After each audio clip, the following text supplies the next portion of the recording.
Hello, my friends. Welcome to this episode of Project Leadership. Today, we will be addressing a question from one of our listeners, T.R. Garland, who sent in the question, how can we adopt project management and agile strategies into everyday business challenges? This is a brilliant question because it's pragmatic and it's going to help a lot of people. Let's talk about the regular suspects in business, the challenges. Challenges we often find are market competition, financial management, talent acquisition and retention, technological advances, regulatory compliance, customer satisfaction, supply chain management, innovation, globalization, economic factors, the ability to change, environmental and social responsibility, technological disruptions, marketing and branding is huge, and risk management. Now, if we take a look at how project management can help with all these problems, let's start off with the genesis of project management. The genesis of project management is all about being unified through a common vision. And my number one point is use project charters to authorize work. See, in everyday business, start by creating a project charter or the equivalent for significant tasks or projects. It's important that when you're working with other individuals, you clearly define the objectives and the scope. You clearly define who is a stakeholder, what is the timeline, and you should make this documentation official for every project. Easily accessible, easy to review, not laborious, but straight to the point. Secondly, for any of these obstacles, have a plan for what you're working on. Develop plans even if they are high-level plans for projects, for significant tasks, regardless of the size. This could be a simple task list, or it could be a more elaborate Microsoft project schedule, or any of the other tools out there like Smartsheets. Have a plan. It will ensure focus and direction, even in the smaller tasks, and it helps with accountability and tracking. There are many examples of plans, free, online. Just type in Project Management Plan Template. It will come up with suggestions. Number 3, rely heavily on people interaction and people action more than processes and tools. You got to emphasize effective communication and collaboration with the team. This is where things fall apart. So encourage a culture where actions and results are valued more than sticking rigidly, blindly to processes and tools. Utilize processes and tools, though, as enablers, but prioritize the effectiveness of the team's interactions and ultimate unified actions. Number 4, employ lessons learned. It amazes me when I go to companies and I ask them, hey, have you got a lessons learned approach? Have you got a retrospective approach where you may retrospect and reflect on what went well, what didn't go so well, and share that information with the wider audience in the firm? And the answer is crickets. No one actually has done that in the firm, or no one has been able to make that a repeatable process. I want to encourage companies to ensure there is some lessons learned happening after completing the project, or even better, while the project is being done. It is better to get the lessons learned and inject it back into the organization to begin getting some benefits from that exercise. Document what went well for the, could be sprint, iteration, phase, or whatever, and document what didn't work well and use those insights to improve the current process on the current project and other projects happening right now. Implement those changes based on the lessons learned to prevent recurring mistakes and ultimately saving time and resources. Number 5, embrace agile principles. What am I talking about? Well, the chief agile principle is individuals and interactions should be valued over processes and tools, because the humans will use the processes and tools, and if they are not interacting properly, optimally, the processes and tools are not going to help them a whole lot. So integrate agile processes into your business by fostering a collaborative environment, a flexible environment. Be wildly obsessed about customer satisfaction. You got to prioritize adaptability, but you also got to prioritize customer satisfaction. I just say customer obsession and continuous improvement. Kaizen. The Kaizen mindedness is what propels you to always look for a better mousetrap, always improving. And that philosophy needs to permeate across the firm. Implement agile frameworks such as Scrum, where you find the opportunity where it's a fit, and Kanban. Kanban, in my mind, is what everyone should live by as a worker. You know, whatever work you're doing, but whether your job is in marketing or sales or medical or engineering, you should have a personal Kanban board. And this is going to help you be more efficient as an individual, because you're going to approach your work with a prioritization bias. How are you prioritizing right now? Are you prioritizing right now is the question. In number 6, think like a product owner. I just say adopt a product-oriented mindset, even in non-product centric businesses. You got to prioritize your tasks and your projects based on their impact, based on their value to the business, based on the risk of not getting them done. If you have tasks or projects that are high value and you're not working on them because you feel there's a risk associated with it, you could be missing out. You may need to prioritize those high risk things first so you can actually get them done, because the return is huge. There was once a project that I put on the back burner for a while because it involved so many moving parts. But I took the bull by the horns and we eventually did it. It was a large-scale drama production for management, for leadership, and we eventually got it done, and the returns have just been enormous. Was there a lot of uncertainty and risk and unsettlement there? There was, but when we took the bull by the horns to get this project done, the results, just mind-blowing. For years and years, it's going on 13 years, we've been realizing benefits from embarking on that endeavor. So it's important to think like a product owner in all your ventures. Take on the big, hairy, audacious goals. It's okay.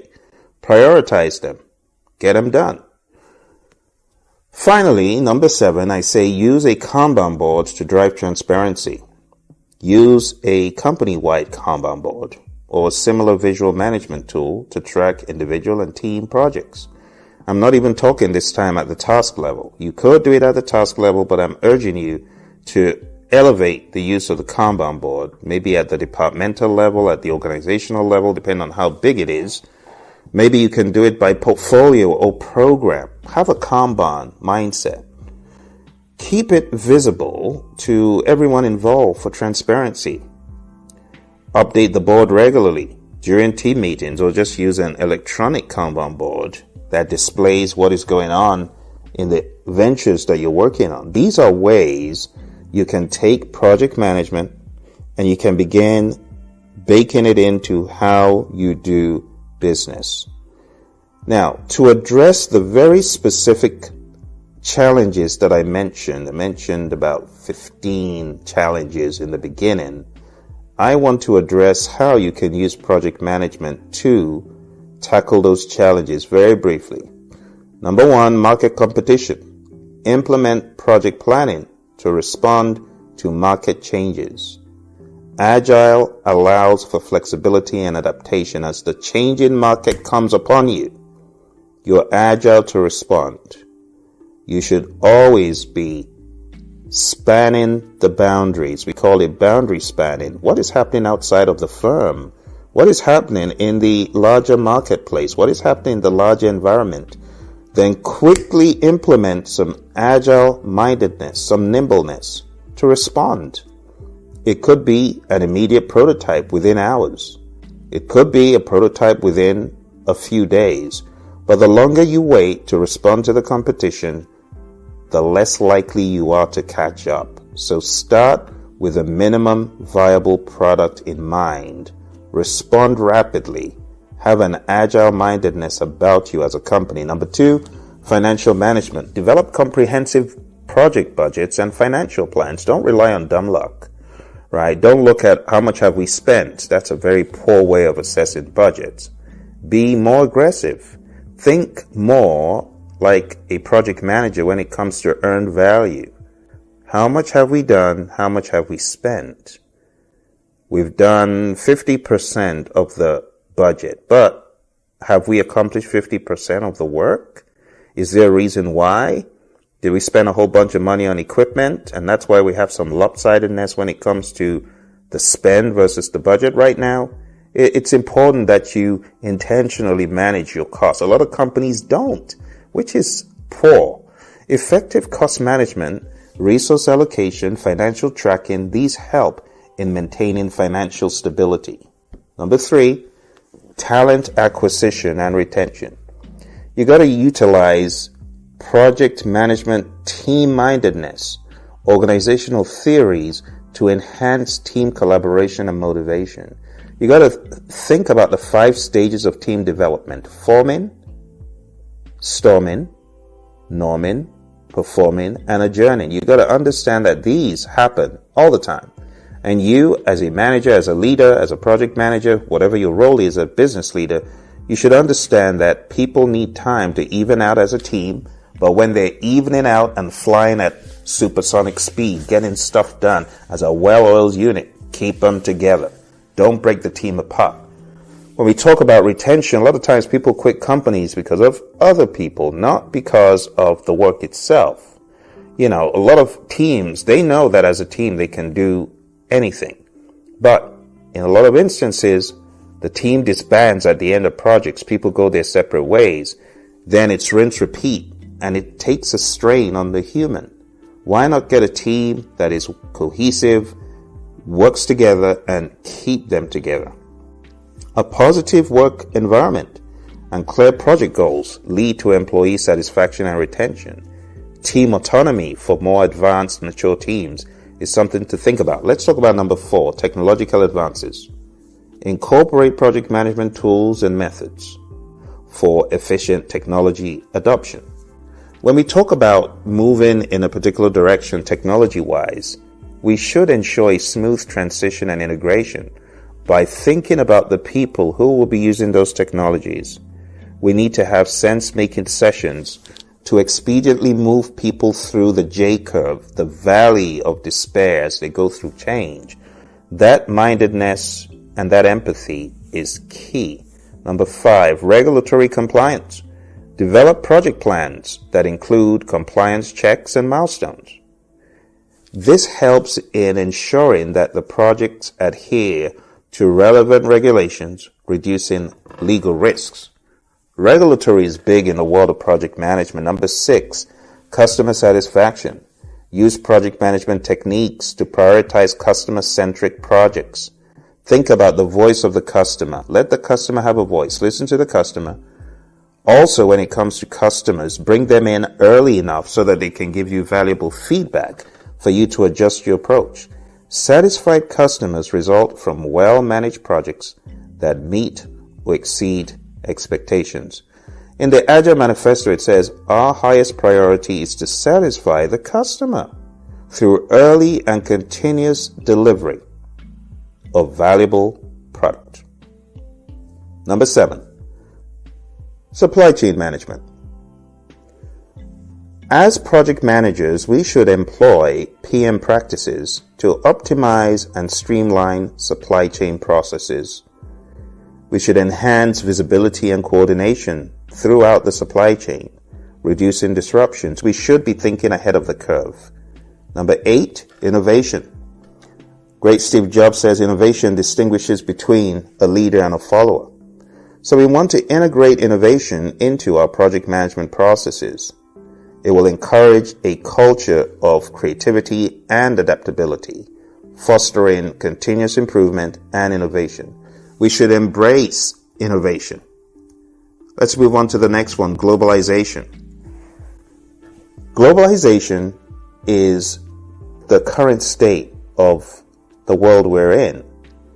Every business should be thinking about how to go international.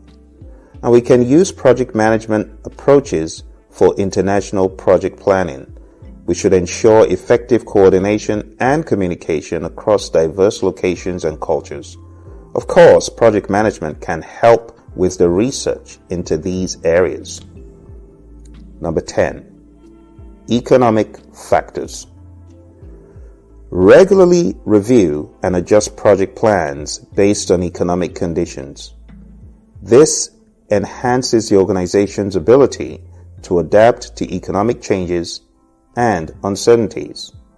Always keep this at the back of your mind. The best leaders, as my mentor John Maxwell says, are those most interested in surrounding themselves with assistants and associates smarter than they are. So a lot of what I'm saying might be above your head right now, but I tell you, if you hire the right project consultants and assistants, they can help you implement these ideas into your business. Which is why I would love for you to hit the like button, subscribe to the channel, and share this with other professionals to begin opening up the dialogue of how we can pragmatize project management in business. Number 11, adaptability to change. Implement change management principles within project management processes.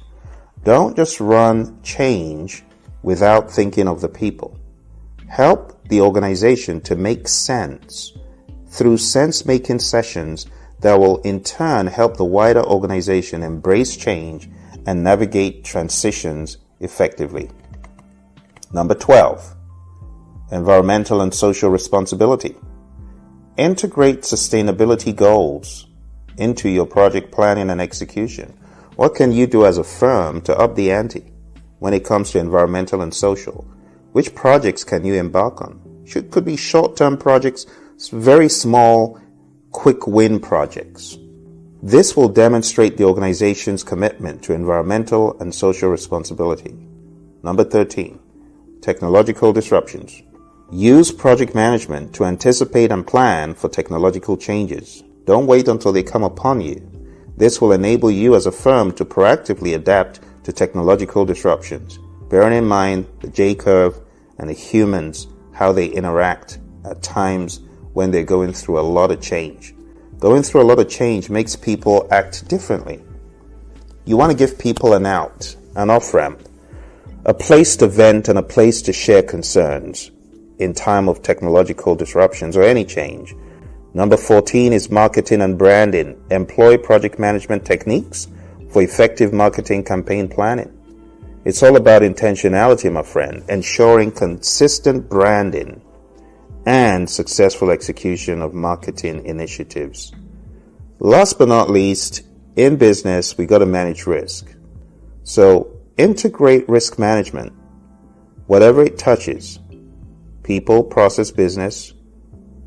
Integrate that into your planning and execution.